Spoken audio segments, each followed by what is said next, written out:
La llamada reforma contributiva progresiva y propulsora del crecimiento económico va más allá. Si leen o recuerdan el discurso del gobernador del 25 de octubre, donde anuncia la reforma contributiva, la propuesta es que durante 6 años se den alivios contributivos a razón de $1.200 millones por año, para un total de $7.200 millones en alivios contributivos. Y esto, para mí, constituye un verdadero asalto a la razón económica y social, asumiendo que el financiamiento de esa reforma es viable y sostenible. Yo creo que este es un supuesto bien fuerte, pero vamos a darle el beneficio de la duda.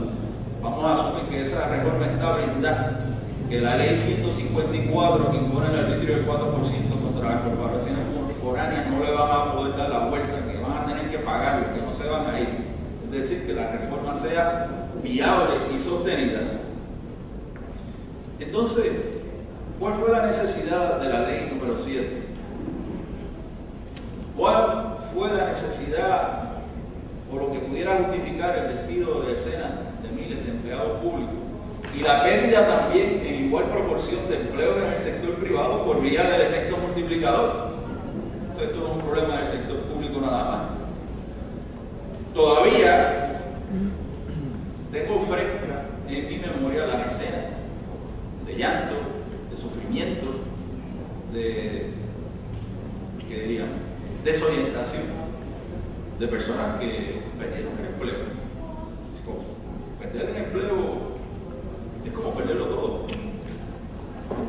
Cuando tienes hijos, cuando tienes casa, cuando tienes escuela, cuando tienes deudas por pagar, cuando has estudiado, cuando estás empezando una carrera, cuando estás haciendo planes para el resto de tu vida y de momento te dicen, fuera. ¿Cuál fue la necesidad de todo ese ajuste? ¿Cuál fue la necesidad entonces de esos recortes profundos en los presupuestos de las agencias? Si este gobierno ha logrado identificar lo que podríamos denominar como el Dorado, aquel sitio idílico donde las calles estaban pavimentadas con oro, ¿verdad?, y que los españoles estaban buscando. Ahora, ¿para qué se van a usar esos $7.200 millones? Para el gasto personal. Porque la consigna detrás de esta reforma contributiva es que $1 en el bolsillo de un contribuyente es mejor que $1 en las manos del gobierno. Y con esto pues ya se revela mucho, ¿verdad?, de lo que está pasando en Puerto Rico, y es que el gobierno está en manos de personas que no creen en el gobierno y están haciendo todo lo posible por destruir, desarticular y reducir al mínimo el gobierno. Y eso es una gran paradoja, pero ocurre. Con la experiencia que hemos tenido en Puerto Rico de situaciones similares, podemos decir que esa reforma contributiva no va a funcionar de la manera esperada. Vamos a recordar algunos ejemplos recientes. Por ejemplo, en 1998, durante el mes de septiembre, pues fuimos azotados por el huracán, y Puerto Rico recibió $1.376 millones de FEMA. Y el año fiscal 1999, que es donde se registra el huracán para propósitos de crecimiento económico, la economía dio un leve saltito, creció un poquito más de la tendencia que llevaba, e inmediatamente continuó su descenso bastante empinado. Y cuando doña Sila recibe la gobernación, recibe una economía que ya está de cabeza entrando en una recesión. Es decir, que toda esa estrategia del doctor Pedro Rosselló de privatizar, de grandes obras de infraestructura, de hacer del gobierno un ente facilitador, de hacer la reforma contributiva en un contexto económico bien favorable para la economía mundial y la norteamericana, que tuvo su más larga expansión durante la Segunda Guerra Mundial. Todo eso ya para 1998-99 estaba perdiendo momentum, estaba perdiendo fuerza, y la economía entraba en una franca desaceleración conducente a la recesión. Otro ejemplo de por qué esta reforma contributiva no va a funcionar: en el 2008, durante los meses de junio y julio, el presidente Bush lanzó un estímulo fiscal para la economía de Puerto Rico. A Puerto Rico le tocaron $1.200 millones. ¿Qué pasó con la economía de Puerto Rico una vez recibimos esos $1.200 millones? Pues si tuviéramos la gráfica aquí, veríamos que en vez de caer en este ángulo, siguió cayendo en un ángulo más suave, pero la economía siguió cayendo. Y es que los estímulos fiscales así concebidos, incluyendo gran parte del estímulo fiscal del presidente Obama, que se dedicó al gasto personal, no tienen el efecto esperado, según la teoría keynesiana, de que al tener más dinero para gasto estimula la economía. ¿Por qué? Primero, la economía de Puerto Rico es una muy abierta. Hay una falta de correspondencia entre lo que se produce internamente y lo que se consume internamente. La mayoría de las cosas que nosotros compramos para nuestro consumo vienen del exterior. El dinero que podamos obtener de la reforma para gastarlo va a seguir la ruta de la mercancía, pasará por la tienda y de ahí seguirá hacia China, hacia la India o hacia el país de origen de donde viene la mercancía. Así que hay una falta de acoplamiento entre producción y consumo que es importantísimo y que le resta efecto a esa política contributiva así concebida. Segundo, que como estamos en una modalidad psicológica de crisis, mire, si usted en este momento tiene $1 adicional, lo más prudente es no salir a gastarlo. Lo más prudente es ahorrarlo. Y ahorrarlo tiene dos posibles significados. Pagar la deuda, porque recuerden que la deuda es consumo hoy con cargo al ingreso de mañana y el pago de deuda es ahorro. O literalmente lo achueco en cualquier instrumento financiero o una cuenta de banco. O sea, la gente no va a salir a gastar ese dinero como se espera, aunque cuando llegue el alivio contributivo, pues van a encontrar que los medios comunicativos siempre encontrarán a alguna persona que se va con el alivio para Disney, o otras personas que con el alivio comprarán unos plasmas, unos iPods o unos juegos de esos que no por ahí. Pero eso es anecdótico. En Estados Unidos, el 80% del estímulo fiscal que implantó el presidente Bush a mediados del 2008, el 80% se ahorró. No tuvo el efecto esperado. Ahora, hablando de esa reforma y del llamado aspecto progresivo, vamos a ver algo de lo que propone la reforma. Si usted es un empleado asalariado que gana $15,000 al año, la reforma durante 6 años le va a representar un alivio acumulado de $6,045. Si usted es una enfermera que gana $20,000 anuales, estoy citando textualmente los ejemplos del curso, si usted es una enfermera que gana $20,000 anuales, la reforma le va a representar en 6 años $8,015 de alivio contributivo. Pero si usted, o el caso en particular de una pareja que gana combinadamente $100,000 al año y tienen un dependiente, durante los 6 años de la reforma contributiva, el alivio acumulado va a ser de $38,000. O sea que estamos hablando de que este es un alivio contributivo tipo piñata.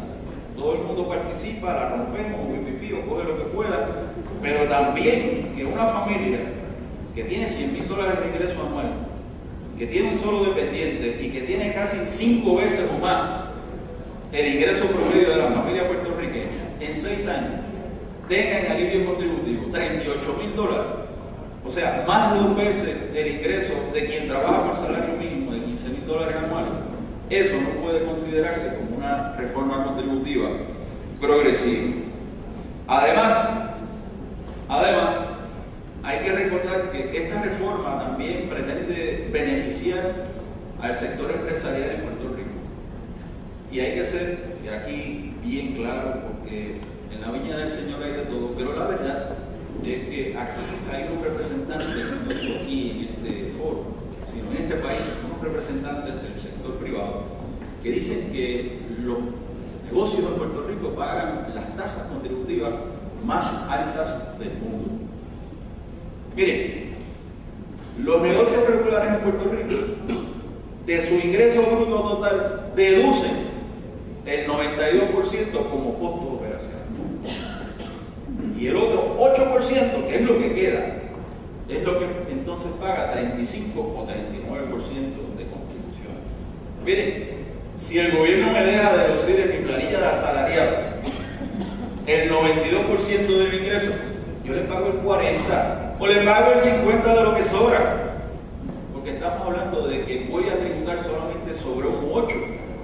de mi ingreso bruto ajustado. ¿De qué se están quejando? Es un sector privado empresarial que además goza de los beneficios de más de 70 leyes de exenciones contributivas que le cuestan al gobierno, al pueblo de Puerto Rico, más de $1.000 millones anualmente. Entonces, ¿quiénes son los que necesitan alivio contributivo y cómo es que se debe dar ese alivio contributivo? Ahora, recuerden que tan recientemente como el 10 de agosto, Moody's cambió la perspectiva de los bonos del gobierno de Puerto Rico de estable a negativa. Y todo el mundo sabe por qué fue. Por la situación actuarial de los sistemas de retiro. El del gobierno central nada más tiene un déficit aproximadamente de 17.000 millones. Y cuando se combina con maestros y los otros, estamos hablando de 24.000 millones de dólares. Entonces, si de verdad se han identificado 7.200 millones de dólares de recursos financieros durante 6 años, ¿por qué destinarlos al consumo, destinarlos al gasto personal? ¿Por qué no mejor utilizarlos para fortalecer los sistemas de retiro, para invertir en la educación, para invertir en la salud, para invertir en las comunidades de bajo nivel de ingresos, para invertir en fuentes energéticas verdaderamente renovables, para invertir en la transportación colectiva, para invertir en la restauración ambiental? Celebrar la disponibilidad futura de unas cuantas monedas adicionales en el bolsillo, yo creo que representa un acto de sarcasmo mayor cuando aún permanecen bastante frescas las escenas de sufrimiento, y todavía continúan esas escenas de sufrimiento de miles de puertorriqueños y puertorriqueñas lanzados a la pobreza por la intensificación de la crisis como resultado de la política del Plan Fortuño. Y como si fuera poco, el presupuesto de este año tiene $2.000 millones de fondos no recurrentes, $1.000 millones de ARA, del American Recovery and Reinvestment Act, que expira ahora, y $1.000 millones por medio de emisiones de bonos de COFIN. ¿Qué va a pasar en el próximo ejercicio presupuestario cuando no estén los fondos ARA? ¿Qué va a pasar cuando ya estemos llegando al límite de financiamiento contra el IVU a través de COFINA antes que Moody's, Standard & Poor's comiencen a levantar la ceja y tiren por lo bajito el crédito de Puerto Rico? Hay otras preguntas también sobre esta reforma contributiva y ese 4%. ¿Se quedarán cruzadas de brazos las multinacionales afectadas por este impuesto? ¿Impugnarán la legalidad del mismo? ¿Alterarán la logística global de sus transacciones? Porque mire, mucha de la ganancia que se le atribuye a las operaciones de estas empresas en Puerto Rico se transfiere al país, aquí a Puerto Rico, a través de precios de transferencia internos de estas compañías. No estamos hablando de que toda esa ganancia se produzca aquí. De la misma manera que a través de sus precios internos transfieren ganancias a Puerto Rico, a través de sus precios internos las pueden transferir a otros lugares dependiendo de dónde sea la tasa contributiva efectiva más baja. Las acciones correspondientes, continúo con la lista de procesos de reestructuración puestos en marcha. Con los sistemas de retiro hay que tenerlas muy pendientes. Al igual que la reforma laboral, la situación de los sistemas de retiro desde la década de 1990, la intención es privatizarlos. Siguiendo modelos chilenos y otros habidos por ahí. Y además, cambiarlo de un sistema de beneficios definidos a un sistema de aportación definida. Usted sabe lo que aporta, pero no sabe con cuánto se va a retirar porque depende del rendimiento de las inversiones en las cuales se coloca esa cartera